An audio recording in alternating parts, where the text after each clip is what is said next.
Good morning, colleagues, friends, interested audience,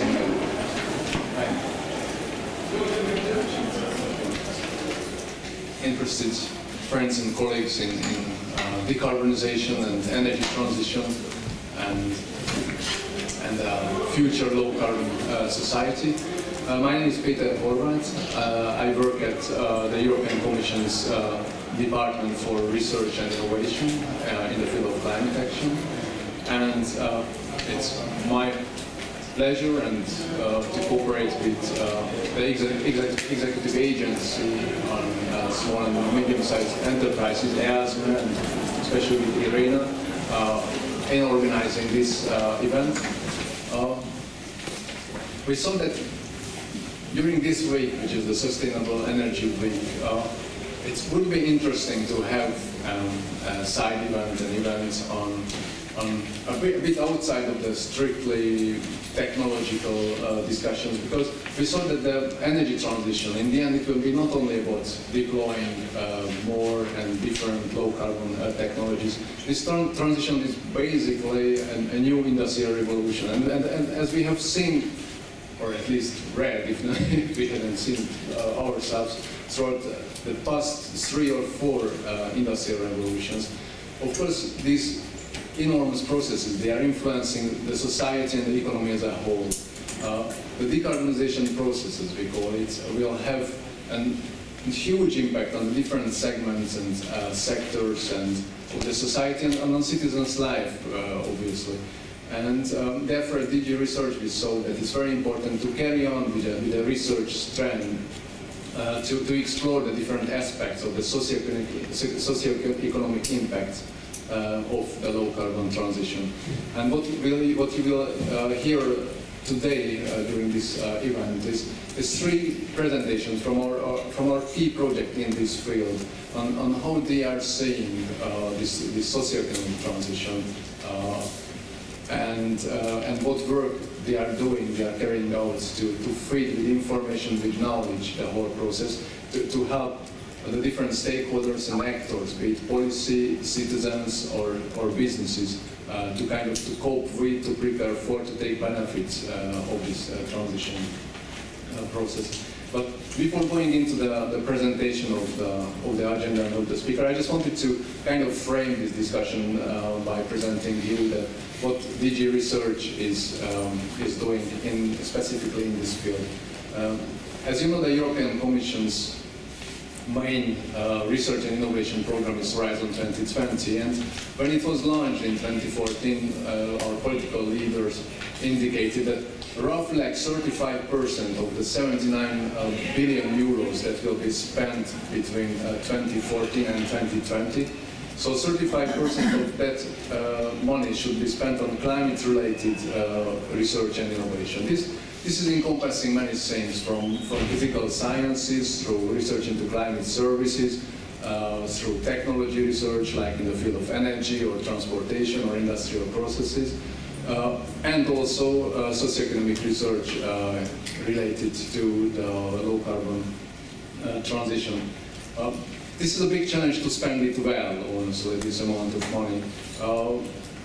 The communities and stakeholders around this agenda are formulating, but we are doing best to serve the real needs of the society. As you may know, in Horizon 2020, we are, at least in part of the program, we are focusing on societal challenges, as we call them. We try to identify that what are those issues, those problems, those challenges that matter for Europeans and for the European society. And we try to serve them, or we are trying to serve them through science, through the means of science, through creating knowledge that is relevant for the society. And part of these activities and research that we are going to present you today. Throughout the 3 first years of Horizon 2020, we have already spent like 6 billion euro in this wide variety of activities, from technology research into more kind of soft human sciences and socioeconomic research, but also including the Copernicus program of the European Commission, which is the kind of a flagship initiative for Earth observation activities, which is not only climate, but climate included. Currently, we are working on the next work program, which will cover the last 3 years of Horizon 2020, so from 2018 to 2020, and also following the success and historical agreement on climate action, which is the Paris Agreement. We are putting together a focus area on building low carbon and climate resilient future in Europe.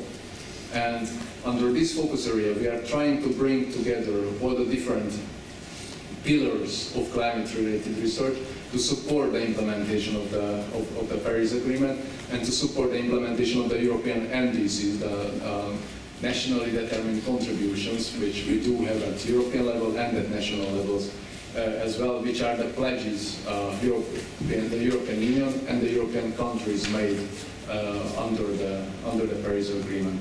But this focus area is also meant to feed into the sixth assessment cycle of the IPCC, of the Intergovernmental Panel on Climate Change, which is the key body informing with scientific knowledge the climate negotiating process. But the IPCC is also instrumental in informing European and national climate policies and energy policies. And critically important, and as a third element where this research is meant to feed into, are the Sustainable Development Goals. Of course, you know very well that climate action is not only standing in itself. There is a global environmental and social and economic and development context to it. Sorry, you have me glasses. The global goals. Okay. Thanks. Even glasses, I don't see well enough to see from the distance. So we are also looking into the different aspects of how action on climate change can support at the same time in a cost-effective and efficient manner delivery on the different sustainable development goals. Final point, as a note of introduction, is that one pillar of this focus area is the European Decarbonization Pathways Initiative, where we are concentrating our research into the socioeconomic aspects of decarbonization and pathway development. As I already alluded to, it's not only climate change that is affecting our society. It is the consequences of climate action and climate policy itself, which will have a huge impact on ourselves. So we do have to understand that how these policies and actions, individual or collective, should be planned and what impact they may have on our lives, and how can we plan them in the most efficient way. Under this European Decarbonization Pathways Initiative, we have two main actions basically. On the one hand, we have the projects we are funding, and we are trying to organize them into a kind of consistent group of activities, and in this sense, this is a good example for, this event is a good example for that. We are trying to support synergies and exchange in between these projects. We are also encouraging these projects to involve stakeholders from the society into their activities, so to not to be kind of science-only type of activities, but to be open towards the society. So this is one element of it. And the other is that we created a high-level panel on decarbonization, which was constituted with highly respected actors and stakeholders from the academia, from business, and from the society.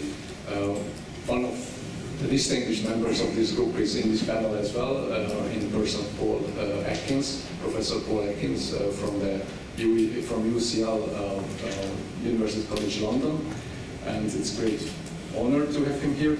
And this panel was requested by the commissioner responsible for research and innovation to deliver a report that should inform the next research and innovation program on which are the key areas in the 2020s to invest research money and innovation money into, because the 2020s will be really crucial for getting to the necessary breakthroughs in technology and in development in order to bring radically down, as it is suggested by science, that will be needed emissions in the 2030s and onward. So that will be a critical period for research and innovation, the 2020s, and we have to have a solid ground for planning our next framework program. And this is the role and function and mission of this high-level panel.